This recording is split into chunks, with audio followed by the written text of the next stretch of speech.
J'ai passé la moitié de ma vie d'adulte invalide à 80%. Invalide par cette méchante maladie, la sclérose en plaques.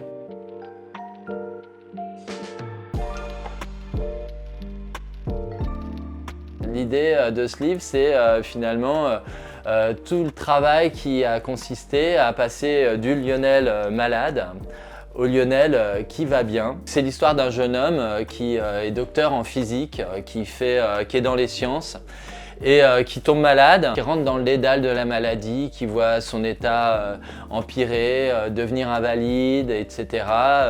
Et donc la description, c'est sa vie en fait, sa vie de malade, et puis jusqu'au jour où il se rend compte qu'il ne peut plus en rester là. Il y a des médicaments, les médicaments ne sont pas encore extraordinairement évolués à cette époque-là, et il décide qu'il faut qu'il cherche autre chose. Il passe sa vie à lire et à découvrir des petites choses qui peuvent lui permettre d'aller mieux. Il commence à créer tout un système, sieste, PNL, danse des 5 rythmes. Un système qui va amener son corps à aller mieux, tout simplement, à s'éloigner de cette méchante maladie. La sieste, pour moi, c'est rentrer dans les fonctionnalités innées du corps pour se réparer. C'est proposer au corps d'autres moments pour faire sa maintenance et se réparer. C'est la base pour commencer à réfléchir. Et à partir de là, moi j'ai trouvé la PNL et l'hypnose. C'est-à-dire que c'est travailler sur son passé. Travailler sur qui je suis, comment je fonctionne, quelles sont les fonctionnalités de mon esprit qui font qu'aujourd'hui j'ai telle ou telle attitude dans la vie, et travailler là-dessus pour les changer. La troisième chose, c'est la danse. Et alors la danse, c'est l'occasion d'intégrer tout ça dans le corps vivant. Moi j'ai utilisé la danse des 5 rythmes qui amène le corps à traverser 5 rythmes très particuliers.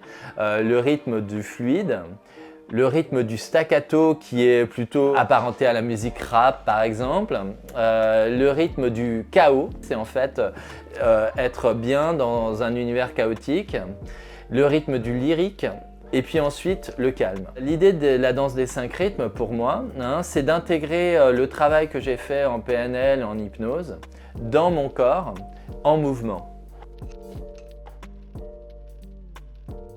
Le mot guérison est un mot médical, il ne faut pas l'utiliser, moi ça ne m'intéresse pas de l'utiliser. Moi je dis que je suis revenu vers un état d'équilibre qui pourrait bien revaciller, j'en sais rien, mais moi ça fait 10 ans et c'est comme ça. Alors j'ai plus de symptômes depuis 2010. Les premières années, on me disait « Monsieur, vous en faites pas, dans 2 ans, vous êtes ça recommence » ou des choses comme ça.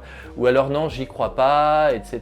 Donc ça a été très très dur pour moi d'en parler. Aujourd'hui, ça fait 10 ans donc que je n'ai plus de symptômes, même plus.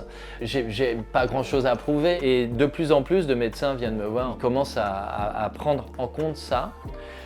Mais ça a été très très long et les mentalités ont quand même bien évolué. Les thérapies alternatives ont évolué d'une façon extraordinaire. On a accès à tout. Alors que moi, il y a 20 ans, on avait accès à pas grand-chose. L'idée, c'est la médecine fait ce qu'elle peut et c'est tant mieux. Une très bonne graine, si on la plante dans un terrain qui est tout caillouteux et qui est plein de mauvaises herbes, ça va pas pousser. On va dire que la très bonne graine, c'est la médecine, c'est toutes ces avancées, et puis le terrain caillouteux, c'est nous, quoi. Et alors là, il va falloir enlever tout ça, enlever toutes les pierres, toutes les mauvaises herbes. Il va falloir labourer, il va falloir faire en sorte que ce terrain-là, notre corps, il soit capable de reformer la vie, etc.